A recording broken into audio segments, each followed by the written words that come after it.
right. Hey, parents, welcome to our Nature Wednesdays where we talk all things nature. And it's all about getting our kids outside and experiencing nature. So we might be talking about STEM. We might be talking about going outside and play. We might be talking about just how hard it is as parents to get kids outside these days. And today we have a very, very special topic and a very special guest. We're talking sustainability. And one of our core values in Nature Matters Academy is connectedness. And connectedness is one of those words that can mean many different things, right? An environment and an ecosystem is connected. Everything's reliant on the other. As humans, we are part of our ecosystem, so we are connected to that. We are also connected in our human ecosystem, in our human communities. And so connectedness is really important. And with sustainability, that kind of plays a huge part in that value for us, right? Because we need to take care of our natural resources so that our kids will be happier, healthier, and smarter. We need to take care of our natural resources so that we'll have them in the future. And we have a sustainability education expert. Hey, Jessica. We have a sustainability expert today with us. Her name is Jenny Nazak, and she has some great things to share with us. And we're going to have a pretty informal discussion today. So as you guys are hopping on, if you have questions, just put them in the chat, and I'll throw them in whenever Jenny's ready. And let's see, what else do I need to say? So yes, please ask questions. And then Jenny also has a book that she wrote about just simple ways to start this low carbon footprint living. And we're going to have her tell us about that at the end of our talk. So Jenny, would you mind telling us a little bit more about yourself and maybe how you got into this? Sure. Well, first of all, thank you so much for inviting me on here, and hello, everybody. I'm really happy to be here. I was born in the early 1960s and grew up in a family that was military. So we were moving a lot. And then between each move, we would drive across the country. We would get to the next place by car. And our parents, we would go camping at every national park or state park or whatever that we could find along the way. And our parents were big time into being outdoors with us and big time into education and creativity. So we had a rich childhood of a lot of like kind of camping and spending time outdoors. And then once we were settled at home, then we spent time outdoors just being kids noodling around. It was more normal for kids to roam a little more back then. Well, so it was kind of natural. Like even when I was a little kid, I was really into saving resources. Like my dad would almost get mad at me because he would bring home these stacks of computer paper from work, and I would use this little bitsy section of it, and he would say, well, paper's cheap, don't be so fussy. And I felt, I didn't know how to express it, but in here I felt like, well, there's something else besides money.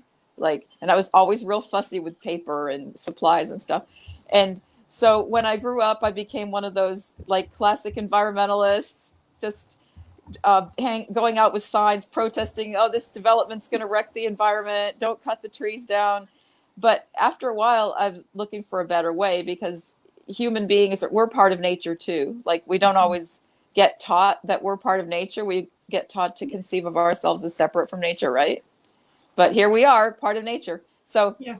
Fast forward, I decided, this was back in, I guess, this was around 2005.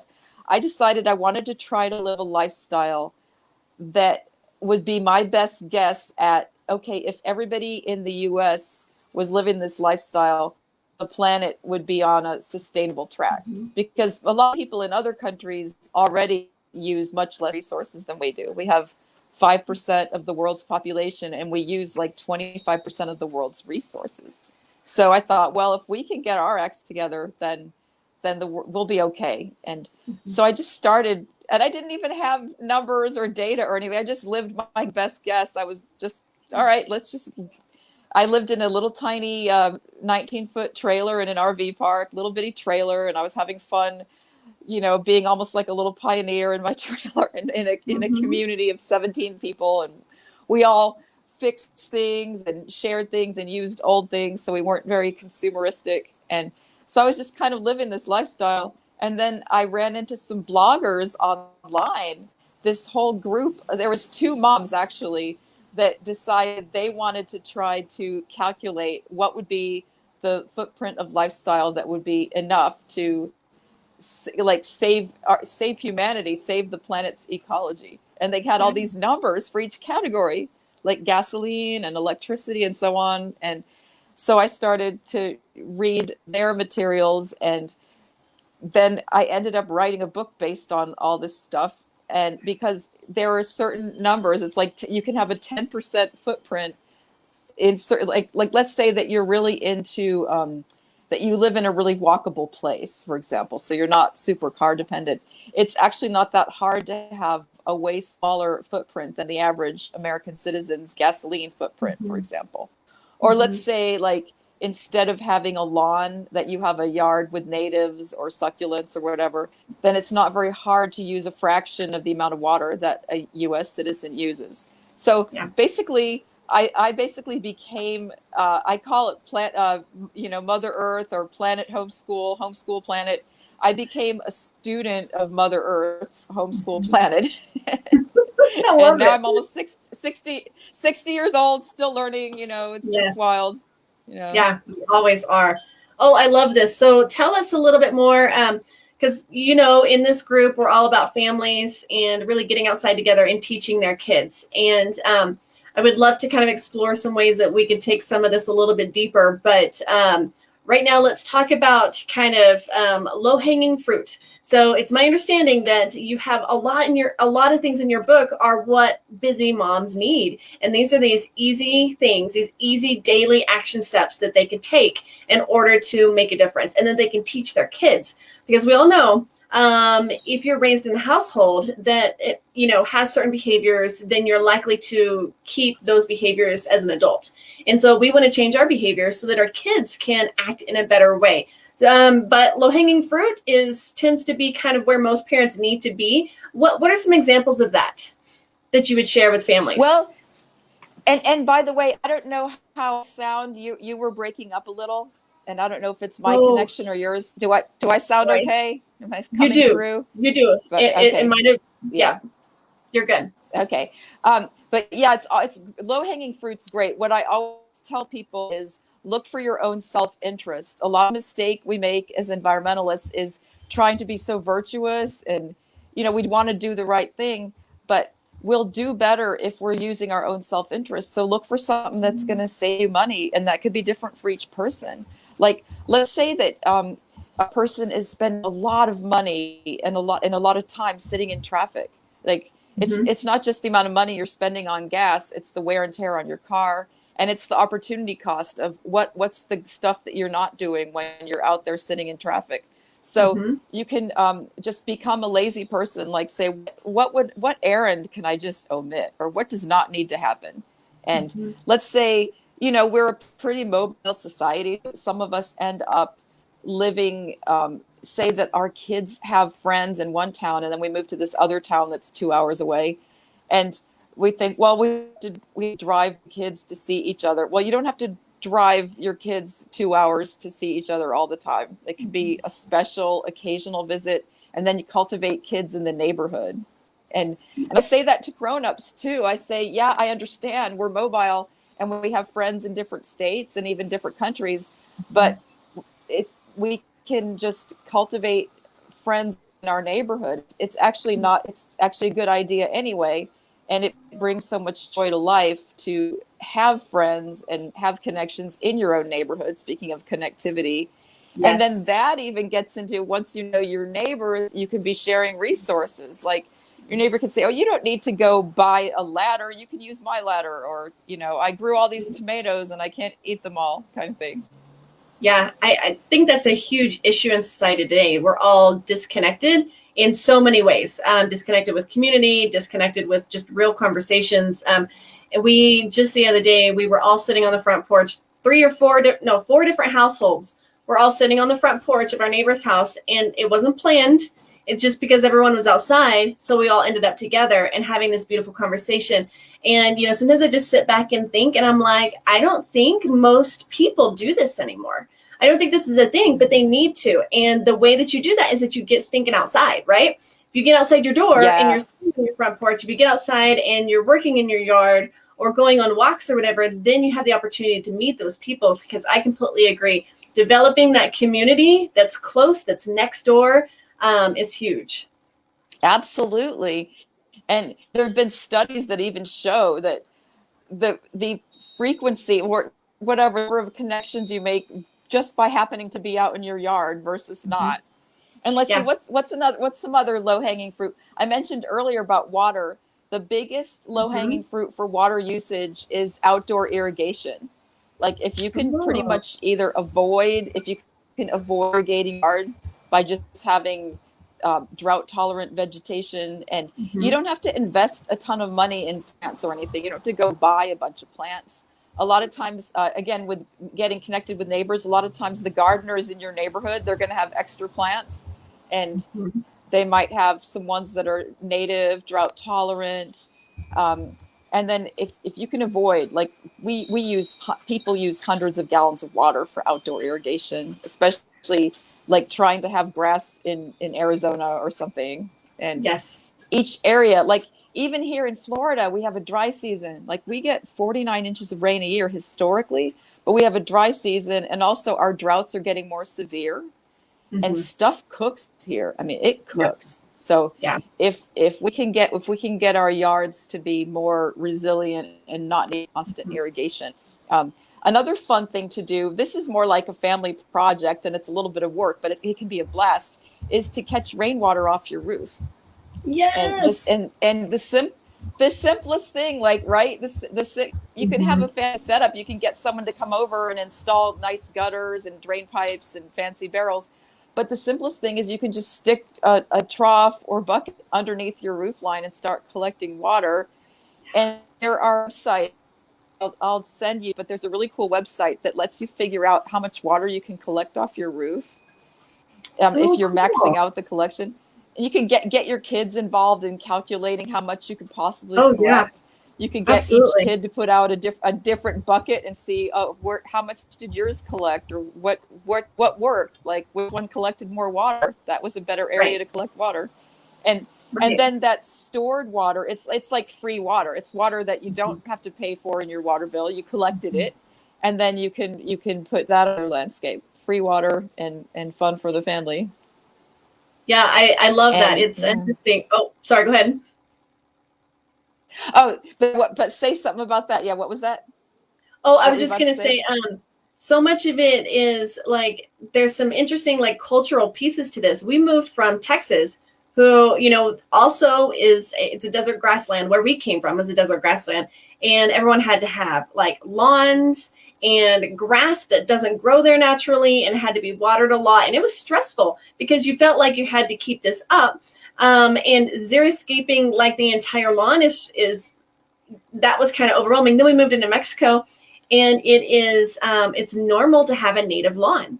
And people don't have grass here. They plant native plants. And it's just so interesting, the huge just dichotomy there with the culture, which I love living in New Mexico. And even my husband, he was like, thank goodness we don't have to mow anymore and water all that grass. So, seriously. I've known plenty of people in Texas who have converted their lawns, and they are beautiful, and they have native plants that attract pollinators and, really build to kind of the urban ecosystem, which it's always fun to see. That's awesome. That's awesome.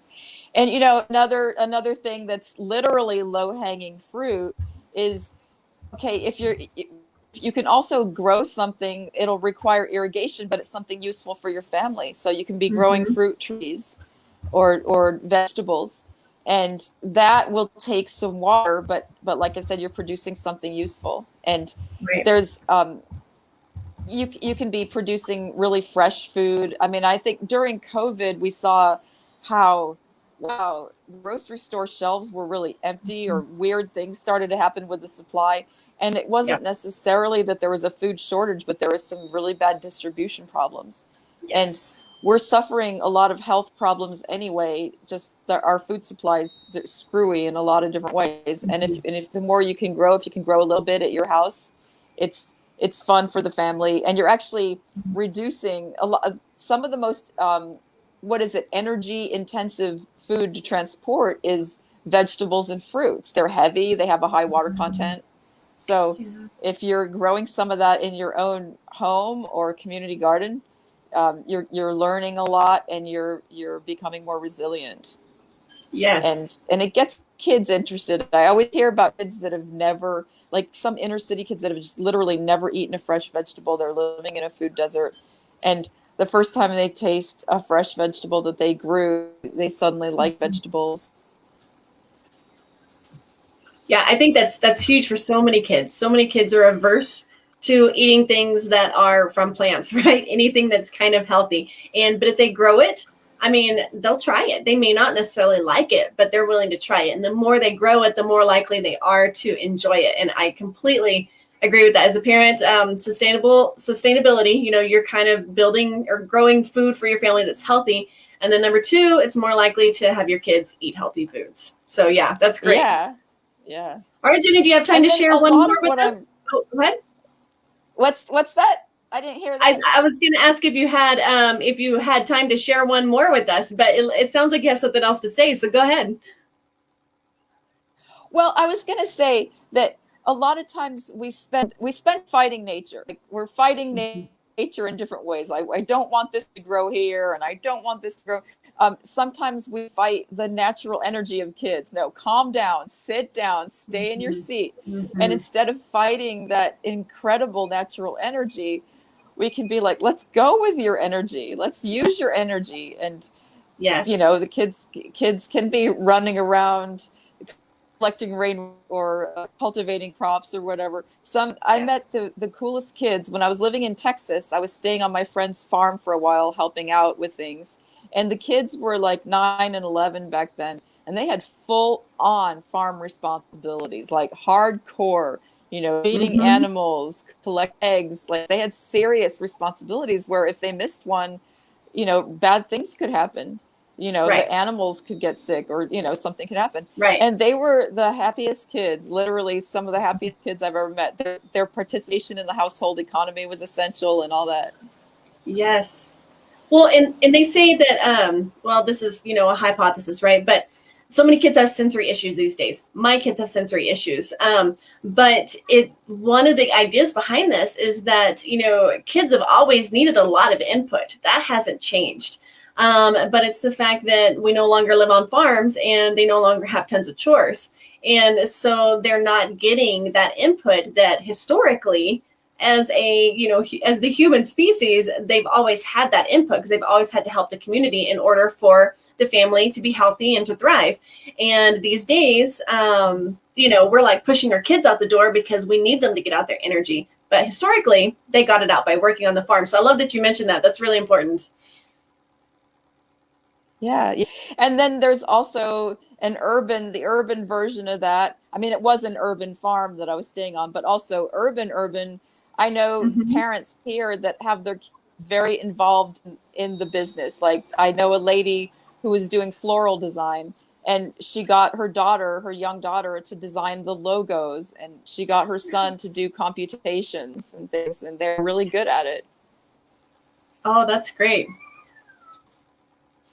Yeah. Oh, what else about another low-hanging fruit? Electricity share us one more. Has a big footprint, right? And the big users of electricity are the in-home climate control and things like a clothes dryer. So if we get outdoor and we get more acclimated, we don't need as much climate control inside the house. So the electric bill goes way down. And also, if we're physically outside, the climate control be turned down to the minimum or off. One thing I always tell people is don't go camping in your own backyard. Like I've gone camping in my own tiny little, I live on 1/10 of an acre. I've like camped in my own yard. Like, oh, it's a big adventure camping in my yard.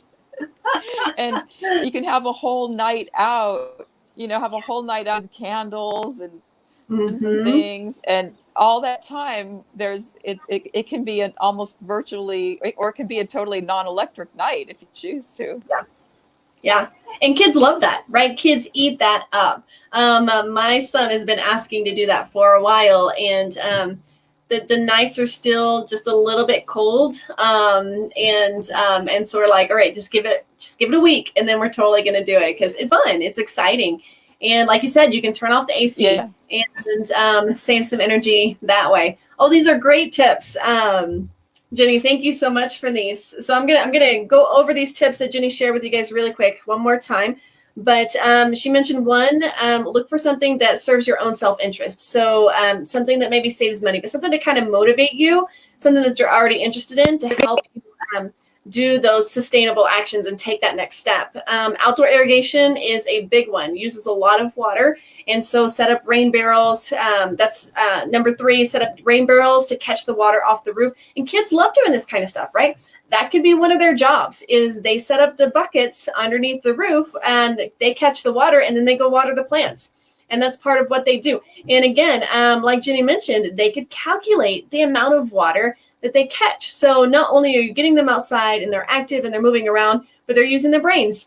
And they get to think about, all right, which part of the roof creates the most water and all that.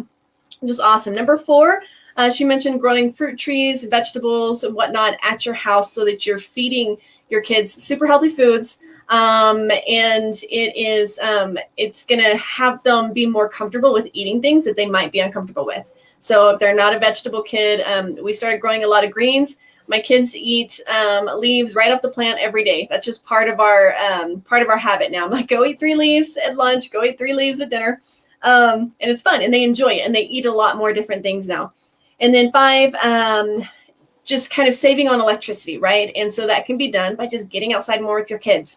And the more time you spend outside, the less time you need to be in an air-conditioned building that's 60 degrees.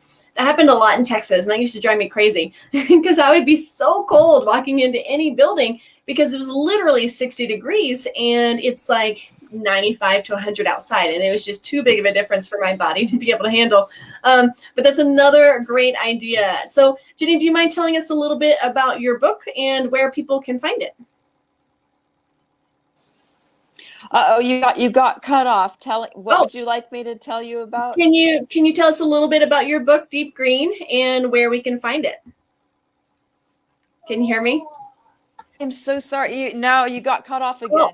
I'm sorry. All right. What do you want to hear? I'm so sorry.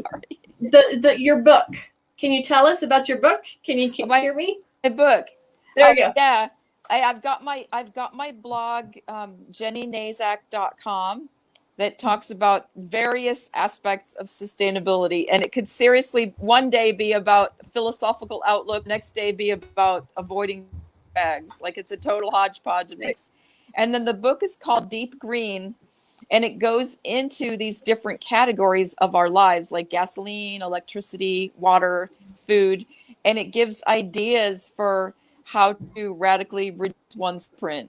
And I learned that it's pretty easy to literally have a 50% footprint, like literally cut it in half.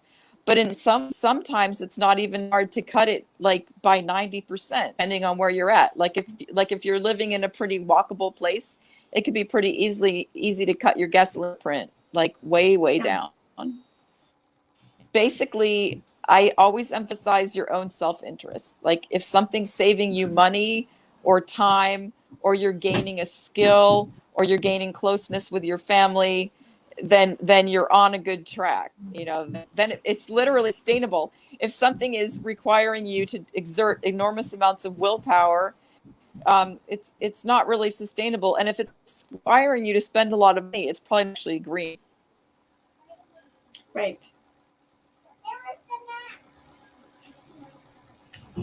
Oh, nice. All right. You cut out for just a second. And one thing I wanted to say is a lot, we really want to get kids out in nature. We want our kids to have much experience, but also we as adults, we kind of need to reschool our own selves too, because our school system, most of us grew up, sit quietly, learn this, learn that.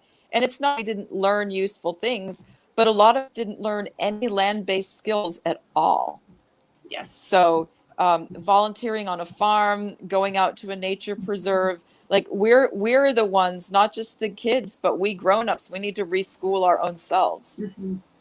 And in some care, there is an environment where it's not real safe to just let kids outside to roam free because whatever, bad traffic or whatever. well, we can be right out there with them because we need it. Yeah. We need it too. Absolutely. Absolutely. That's a good point, because there's a lot of talk about how some neighborhoods are unsafe and kids can't be outside. But you're right. The parents, if they're home, they can turn off the TV and go right outside with them. So that's beautiful. So, and Jenny, thank you for talking with us about sustainability. And I don't know if you have a little bit of time, maybe 5 more minutes or so, but you had mentioned in our conversation that you grew up labeled as a gifted kid. And as you all know, as most people know, we've kind of shifted our messaging a little bit to talking about how, kids have these amazing gifts, and kids need to be engaged in the things that they are good at. And we know that nature can help develop all of these skills. And I'd love to hear a little bit about your perspective on getting kids out and kind of nurturing those gifts. Yeah, I actually noticed of self over the past few months. I noticed that Mother Nature is a really awesome teacher who knows how to sort everybody's abilities. Like, she knows how to do customized lessons plans for everybody's level of ability. Let nature be your teacher. I love it. That's perfect. That is so perfect. And, it'd be different now, but when I was a kid, the kids that got labeled gifted were ones that were intelligent in a certain way, like better at reading or math or whatever. But then the other kids were super emotionally, they didn't labeled gifted, but they were gifted. They just were they had great emotional intelligence. Yeah. And some of us, like me, all right, I might have been really good with books, but I was not so good with people. And if I had been maybe like in doing an outdoor learning experience thing, there would have been other people out there, and they would have been showing their skills, and I would have had an opportunity to realize, hey, look, there's all different intelligence. There's all different kinds of learning. And actually some of that did happen because, like I said, my family would go to the national parks and things. So some of that did percolate into me realizing, hey, books aren't everything. And just because you're book smart doesn't mean that you know everything or that you can't learn more. And also learning compassion too, being out there in the world and seeing little critters that, just all different creatures and plants and things that, I'm not going to say they need humans. They can get along by themselves just fine, but a lot of human activity is destroying their habitat. So that kind of nurtures us. It kind of encourages us to bring out, okay, what are some other gifts besides being, okay, we can be really good at reading, good at math, but also good at compassion. Yes. Absolutely. And we have one of our students right now. Go ahead. Yeah. But what was I going to say? Just seeing how different people are in the outdoor. Like, some people are so good at moving around. Like, there's the kids that are good at climbing trees, and there's other kids with really good fine motor skills that could take care of a delicate little plant. And just Mother Nature does not have any bad students. Mother Nature's like, everybody's a student. Everybody's a good student. We have a lesson plan for each one of you. Yeah, that's we've been teaching outside for years with Nature Matters Academy, and hosting local classes, and it's been so fun to see, because the kids who are academically smart, they do so well and they do so good in our programs. But the kids that have been kicked out of school because their behaviors aren't good, the kids that suffer from ADHD, we ended up having a lot of autistic kids in our programs because so many of them homeschool. So we have all these kids that are super bright too, but they have other things going on. And nature is like the equalizer. It's so interesting to see kids who are autistic and kids who have ADHD and sensory processing disorder and all these other things. They come into a nature classroom and all of a sudden they're the kids that shine. Because in a traditional school, they're the kids that are told that, you need to sit down and be quiet and stop talking and da-da-da-da. And then in the nature classroom, these are the kids that finally, like, they get to have their moment and they're like, I am smart. and I enjoy learning because this is fun and I'm not getting in trouble all the time. Yeah. And so, yeah, we've seen these kids are called 2E. I don't know if you know that language, but they're twice exceptional kids, right? So they're smart, but they have these other things going on and they just need a little bit of a different learning environment. And that's something that we can provide. So, you guys, Jenny, what I'm going to do is I'm going to post Jenny's link for her book, for her website, her blog, and her book in this video, and then we'll post it again later in the week so you guys can find it. And then, of course, if you ever need to find her, you can ask me or you can just comment in the group because Jenny's in the group. Jenny, do you have any last words of wisdom to share with us? Just enjoy, like, make it fun. You know, Mm-hmm. It's if you're feeling like you have, I'm really guilty because of all the resources I use, you're on the track. It's not a good track. Our culture doesn't make it that easy to save resources. Mm-hmm. We almost get treated like weirdos for even trying, and it can be impossible. Like there's all this plastic package that's hard to avoid. Actually, somebody posted on the Facebook page, did I know of any packaging websites? And I found a couple of websites that might be helpful. But if you think of it as a fun learning experience and a way to connect with other people, connect with other creatures, save money, time, and get more peace of mind, then that's a good track to be on. Yeah, absolutely. Oh, that's great. I love it. It should be fun. And it should be enjoyable as you go through your journey of becoming more sustainable. Thank you, Jenny, so much for being here with us today. And parents, if you guys have any questions for Jenny, if your kids have any questions for Jenny, just comment in this video and tag her, and she'll be able to get back with you. All right, you guys, have a great Wednesday. Awesome. Thank you.